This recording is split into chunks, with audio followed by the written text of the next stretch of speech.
Despite going through infertility treatment, we couldn't have a child. When I told my husband it was my fault, he snorted dismissively. I could tell he wanted to call me useless. Without asking about the treatment or anything, he left the room in a bad mood. My name is Mina. I'm 30 and I work full-time. I met my husband Marcus through a mutual friend. Marcus loves to read and has a literary vibe.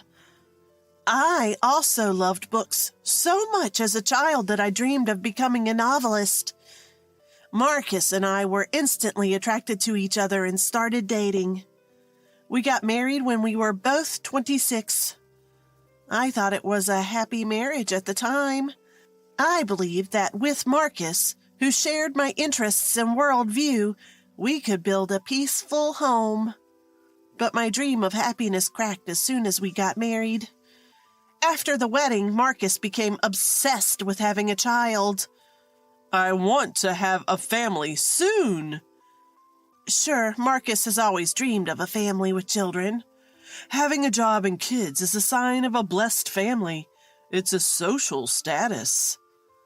I agree with working as a couple, but children aren't commodities.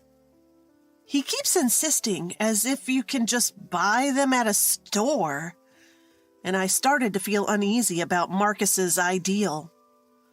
When we were dating, he often said, "Our happiness is what matters." But after marriage, he started talking a lot about social status. To sum up Marcus's wishes, a wife and child would be trophies for him. I was slightly disappointed as this was a bit different from when we were dating. So a year into our marriage, things got tough for me. Because I couldn't get pregnant, we reluctantly started infertility treatment.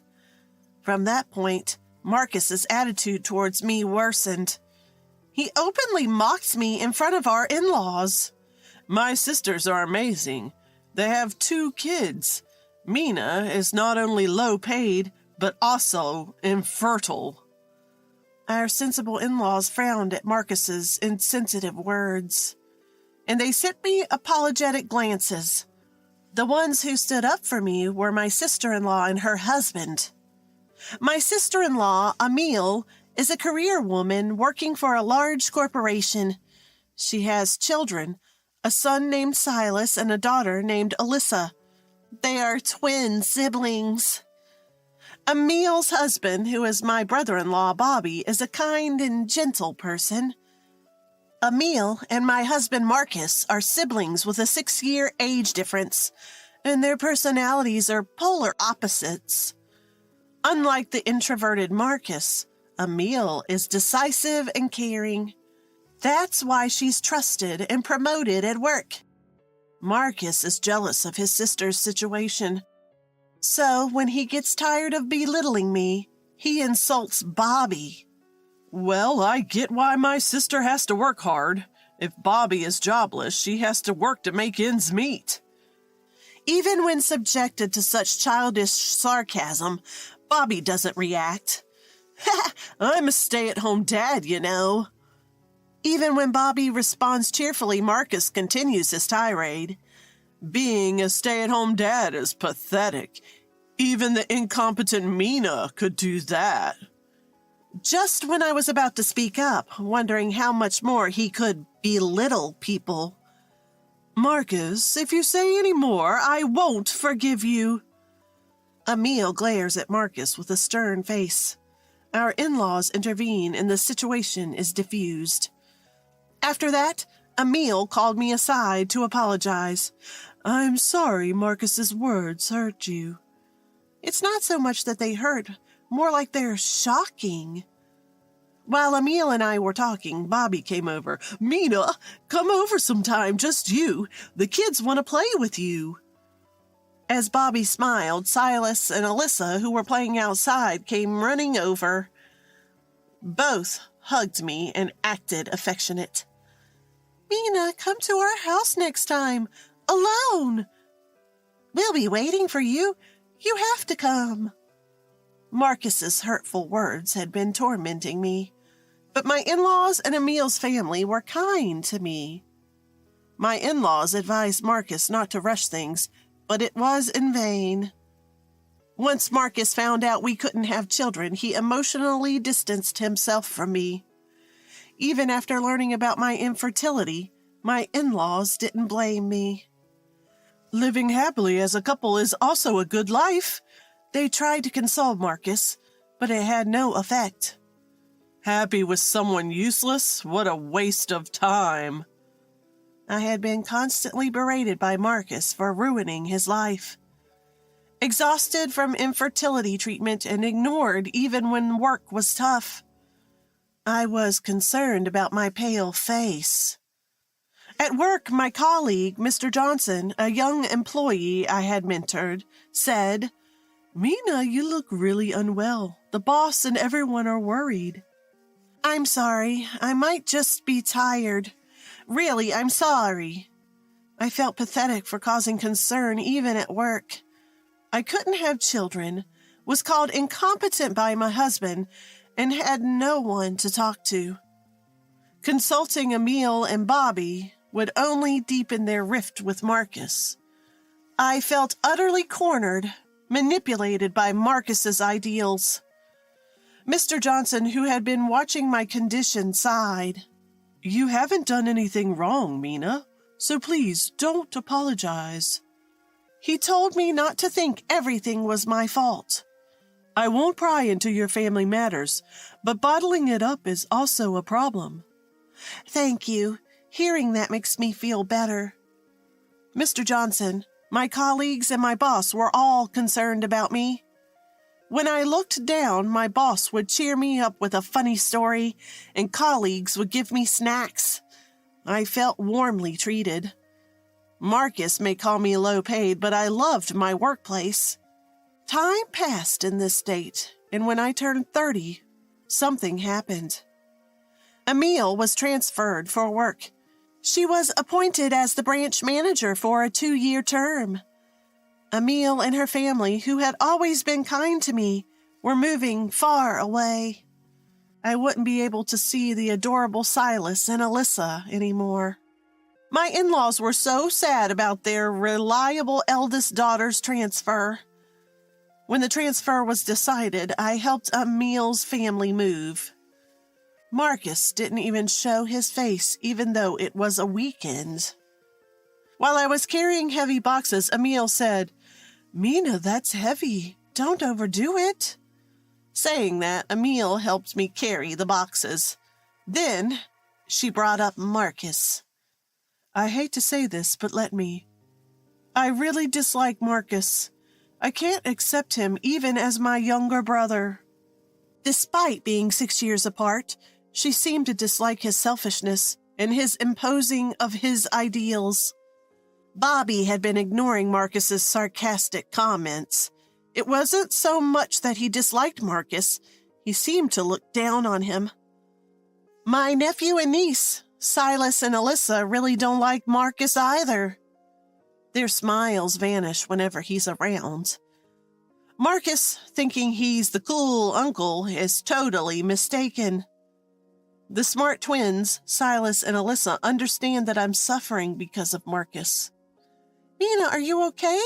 Don't listen to what he says." "We don't care about him, but we worry about you, Mina." Marcus is so disliked that even the kids refer to him as that guy. After helping with the move, I was about to leave when Emil offered me a thank you gift. "No, really, your family always lifts my spirits." As I tried to decline, Bobby smiled. "Your help made the move go smoothly. Please accept this as a token of our appreciation." Unable to refuse their kindness, I accepted the gift, which was a gift card, not cash. I also joined them for dinner at the insistence of Silas and Alyssa before heading home. When I got home, Marcus was waiting. He'd apparently been idly passing the time, not helping with the move. As I was about to take a shower and go to bed, Marcus asked, "You're liked by Silas and Alyssa, aren't you?" I'm certainly liked by them 100 times more than Marcus.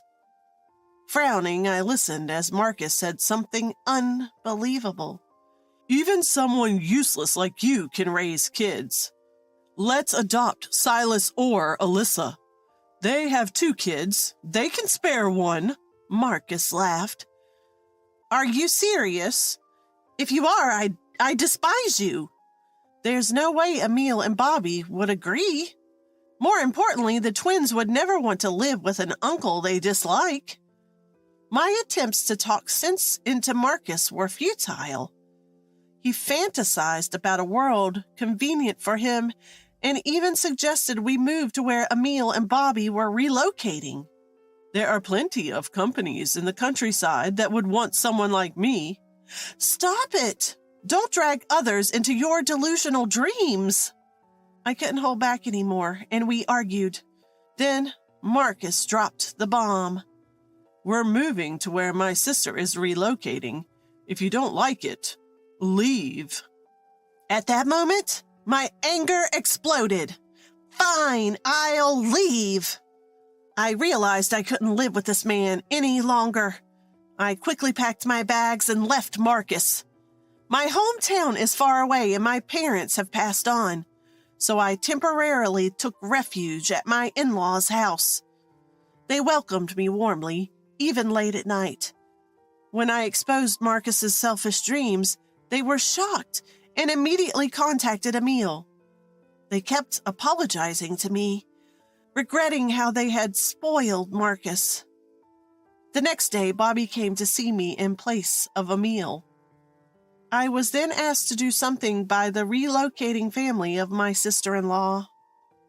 My in-laws agreed, and so did I.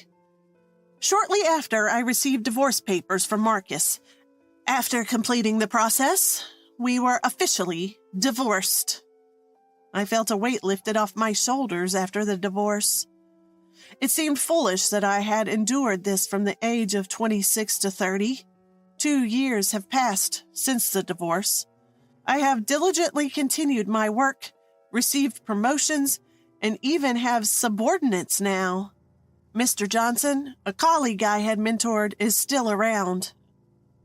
I currently live in a condo owned by Emil's family, essentially house-sitting while they are away. I keep in touch with Silas and Alyssa, but haven't been able to visit due to my busy work schedule. Marcus communicated his desires to Emil and ended up estranged. He couldn't follow them on their transfer, and after multiple work failures, he was fired. His self-centered nature made him unpopular at work. He's job hunting now, having sold the house we lived in. All this I learned from Marcus's parents, who still care for me even after the divorce. They were even happy for me when I found a new partner with marriage in mind. Just as I was considering moving in with my partner, Emil contacted me. Mina, thank you for house-sitting. We've been ordered to return to headquarters soon. In other words, they're coming back to the condo I've been watching. I'm glad you're coming back. Actually, I updated Emil on my new relationship in the past 2 years. She was genuinely happy for me. We discussed my moving out of the condo and ended the call. Emil advised me not to overextend myself considering my job. Eventually, Emil's family returned, and I moved to another condo to start a new life with my partner. That's when I ran into my ex-husband, Marcus. The door to my workplace opened during business hours. Mr. Johnson immediately went to handle it. We're quite busy at the moment. Please have a seat and wait. I heard a familiar, arrogant voice near where Mr. Johnson was guiding the guest. It was Marcus, my ex-husband. Hurry up, I don't have all day. His intimidating tone scared the other customers. As the manager, I stepped in. Sorry for the wait. We'll assist you shortly. Marcus was shocked to see me. Why are you here? Don't you know? This is my workplace. I'm the manager. I had been working in real estate all along, earning various certifications like real estate license and CPM. My experience and qualifications led to a promotion to a chief position. While Marcus looked down on me, I became the person I wanted to be. That person is neither Marcus's wife nor the mother of Marcus's children. It's a life that has nothing to do with Marcus's status. I quickly asked Marcus what kind of property he was looking for. Mr. Johnson and my subordinates, recognizing a difficult customer, watched intently. With your budget, we can't offer a condo. Even for an apartment, you'd need a guarantor. Don't mess with me. I need a condo to get married. Find one. Even if he says so, it's impossible with Marcus's budget. Besides, his marriage is none of my business. If you're not satisfied, please leave, I said, overly polite. Then Marcus started yelling. A useless woman who can't even have kids acting all high and mighty. The yelling was so intense that the customers looked like they were about to call the authorities. Just as I was about to handle the situation firmly, Mr. Johnson stood behind Marcus. Excuse me, you're disturbing the customers. Please leave. Intimidated by the tall Mr. Johnson, Marcus left in a huff. The scared customer seemed relieved. I also felt relieved that the situation didn't escalate, but Mr. Johnson scolded me. Mina, or should I say Chief, don't take such risks. He was angry, saying it could have been dangerous if Marcus had gotten physical. I apologized, saying I'm sorry, and held my belly.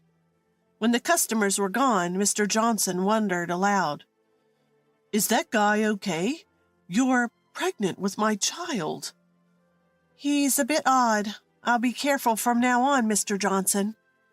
When I gave a dodging smile, Mr. Johnson playfully said, Mina, we're getting married soon. Call me by my first name, not my last name. I found his pouting cute and couldn't help but laugh. After divorcing Marcus, I hadn't planned on remarrying, but Mr. Johnson confessed his feelings. He had liked me since he joined the company and waited to confess until after my divorce. 1 year after the divorce, he told me his feelings. He's a man who cared for me all the while I was suffering with Marcus. I fell in love with the kind and generous Mr. Johnson. Although I'm divorced, he didn't mind at all. And when we were considering living together, I found out I was pregnant. I had lied to Marcus, saying I was the cause of our infertility. But that was a big lie. I just had a slightly difficult time getting pregnant. My love for Marcus, who pressured me alone for infertility treatment, vanished. Simply put, I didn't want to have Marcus's child, so I falsely claimed that treatment would be useless. Luckily, Marcus didn't look closely at the test records. I'm not interested in becoming a status symbol for Marcus. Fortunately, I'm having a child with Mr. Johnson, who always cared for me. Emile fully supported my decision when I told her the truth. So I married Mr. Johnson and had a healthy baby boy. I'm happy building a new family. Marcus, on the other hand, is living at his parents' home, unable to find a property. He was shocked to learn I had a child, a revelation made by Emile. He's still unemployed and blames everyone for ruining his dreams. Emile tried to knock some sense into him, saying, reflect on yourself. A family isn't about status. But Marcus remains jobless. He came to demand compensation for my false infertility claim, but was kicked out by Mr. Johnson. If you cause any more trouble, we'll call the authorities. Give me the compensation, Marcus yelled. I firmly told him, you know, I did have some difficulty getting pregnant, but 90% of the problem was you. Want to see the medical certificate? Marcus had never looked at the medical certificate, assuming he was fine. Even the obstetrician said the problem was more with Marcus than with me. Upon checking the medical certificate, Marcus broke down, claiming it was a hoax. When I told him it was a legitimate medical certificate, not a fake, he cried even more. I was annoyed thinking my baby would wake up. I even considered suing him for the emotional harassment he was causing me. But Mr. Johnson calmly talked Marcus down, who was crying like a child. "You've made Mina suffer way more than this. If you want to cry, do it in your own bed." After that incident, Marcus never showed up in front of me again. When my former parents-in-law found out Marcus wasn't working and even tried to sue me, they were furious. Marcus became estranged from both his parents and Emil's family, and eventually stole money from his parents and disappeared. Everyone from his parents to his older sister said it was good he was gone. Around that time, Emil's family came to visit and met my baby. Silas and Alyssa took turns holding my child. Bobby and Mr. Johnson were chatting amicably. Emil lamented Marcus's foolishness. "He's always been paranoid, but he really is the worst younger brother. He'd oppress others just to achieve his own dreams. Even if he had a family, it would be a sham." While we were talking about Marcus, Silas and Alyssa came over. "He made fun of Dad. I hate him. Dad is kind and awesome. Yeah, Dad has lots of stock certificates. He's rich." Apparently, Bobby was making money through stock trading while being a stay-at-home dad. Marcus didn't know that. I was surprised to hear it for the first time, too. Mr. Johnson, holding our child, laughed warmly. "Silas and Alyssa, please be friends with this little one." At Mr. Johnson's request, Silas and Alyssa nodded in agreement. Though we're not relatives anymore, I was happy to be close to Emil's family. Just as I was thinking I'd like to continue being close, Silas and Alyssa asked Mr. Johnson a question. "What's your first name, Mr. Johnson?" "Mina calls you Mr. Johnson, too. Don't you have a first name?" Faced with the twins' serious question, Mr. Johnson looked at me and answered with a smile. "Actually, my name is Marcus, too. Never thought it would be the same as Mina's ex-husband," he said with a wry smile.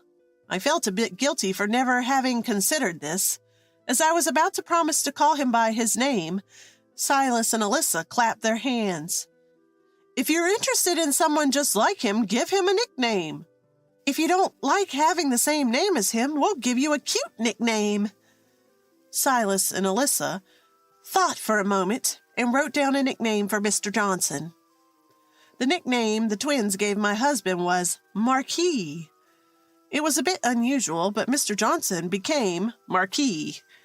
As Emil and Bobby smiled, I thought to myself, I'll call him Mark, a name that only I will use. I called out to Mr. Johnson, who was being adored by Silas and Alyssa. "Mark! From now on, I'll call you Mark."